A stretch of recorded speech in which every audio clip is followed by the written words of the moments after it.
Law of variable proportions. Dear students, law of production return to factor में पहले हमने increasing return किया था, उसके बाद afterward we have done stable या कांस्टेंट रिटर्न, उसके बाद हमने किया था क्या, उसके बाद हमने किया था डिमिनिशिंग रिटर्न। अब हम करेंगे लॉ ऑफ वेरिएबल प्रोपोर्शन, क्योंकि अगर आपने नोट किया भी था तो कहीं पे भी स्टार्टिंग में इंक्रीजिंग रिटर्न लागू होता है, उसके बाद कांस्टेंट और आफ्टरवर्ड जब एक फिक्स फैक्टर के साथ वेरिएबल फैक्टर की मात्रा और ज़्यादा बढ़ती चल जाती है तो डिमिनिशिंग रिटर्न स्टार्ट हो जाता है। तो यहाँ पे ये यही बताना चाह रहे हैं, when a number of one factor is increasing while all other factor remain constant then the proportion between the factor is altered. proportion बदलता रहता है। Suppose there are two factor of production, land and labour. Land is fixed and labour is variable. Suppose you have land measuring 2 hectares, you grow tomatoes on it with the help of laborer. Accordingly, proportion between land and labor will be 1:2. If number of laborer increase to 2, proportion हो गया 2:2. अब हमने एक और labourer बढ़ा दिया तो proportion क्या हो जाएगा 3:2. and there will be also a change in total output at production different rate. तो total output में भी change होता जाएगा.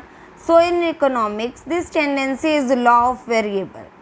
The law states that as the proportion of factor is changed, the total output risk increases more than proportionately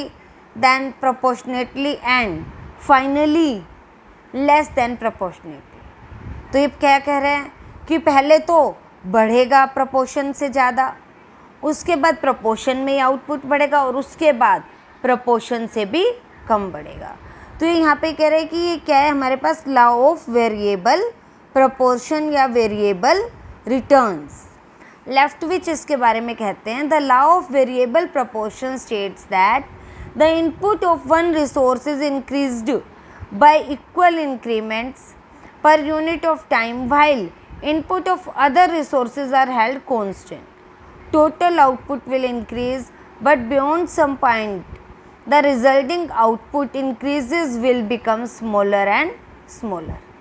Starting में बढ़ेगा, उसके बाद कम होना शुरू हो जाएगा. इसके assumption क्या है कि फिक्स प्रोपोर्शन टाइप होना चाहिए, वेरिएबल प्रोपोर्शनेट टाइप नहीं होना चाहिए.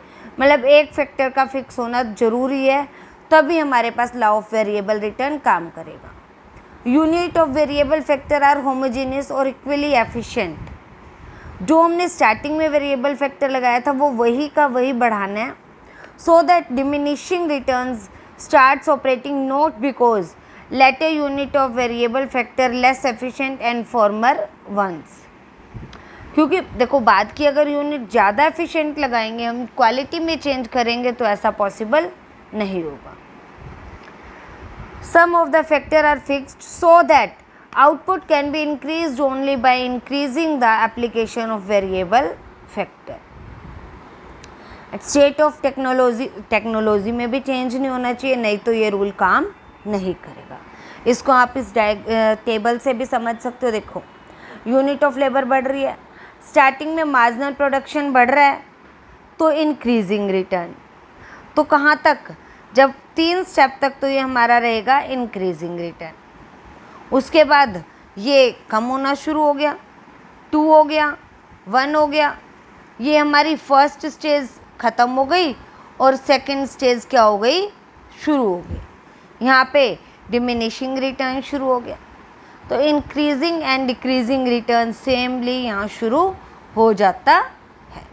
इस टेबल पे आप देख सकते हो, इसी टेबल को हमने आगे स्प्लिट कर दिया है कि थर्ड स्टेप पे जब आपका मार्जिनल प्रोडक्ट कम होना शुरू हुआ है तो सेकंड स्टेज स्टार्ट होगी, और जहाँ पे सेकंड स्टेज ख़त्म होती है वहाँ पे आपका मार्जिनल प्रोडक्शन नेगेटिव होना शुरू हो जाता है. और जब तक मार्जिनल प्रोडक्शन बढ़ता है एवरेज प्रोडक्शन भी बढ़ता है. उसके बाद मार्जिनल प्रोडक्शन कम हो जाता है, एवरेज ज़्यादा हो जाता है, और उसके बाद मार्जिनल नेगेटिव में चला जाता है. हमने लास्ट चैप्टर में जब ये रिलेशन किया था एमपी, एपी और टीपी का, टोटल प्रोडक्शन, मार्जिनल प्रोडक्शन और एवरेज प्रोडक्शन, वही लॉ ऑफ वेरिएबल प्रपोर्शन का भी डायग्राम सेम बनेगा।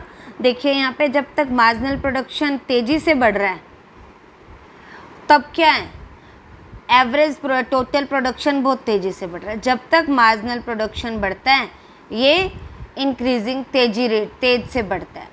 उसके बाद जब ये स्टेबल हो जाता है, सेकेंड स्टेज पे जब मार्जिनल प्रोडक्शन नेगेटिव तक जाता है तब भी टोटल प्रोडक्शन बढ़ता ही रहता है। और लास्ट में जब मार्जिनल प्रोडक्शन नेगेटिव हो जाता है तो टोटल प्रोडक्शन रिड्यूस होना शुरू हो जाता है। तो ये रिलेशन में भी हमने किया ही था कि ये जब एमपी 0 है तब ये आपका क्या है, हाईएस्ट है टोटल प्रोडक्शन। उसके बाद जब एमपी नेगेटिव हो गया तो टोटल प्रोडक्शन घटना शुरू हो जाएगा। और ये कब तक चलेगा, जब तक मार्जिनल प्रोडक्शन एवरेज प्रोडक्शन से ज़्यादा रहेगा। और उसके बाद जब मार्जिनल प्रोडक्शन कम हो जाएगा तब एवरेज प्रोडक्शन ज़्यादा हो जाएगा।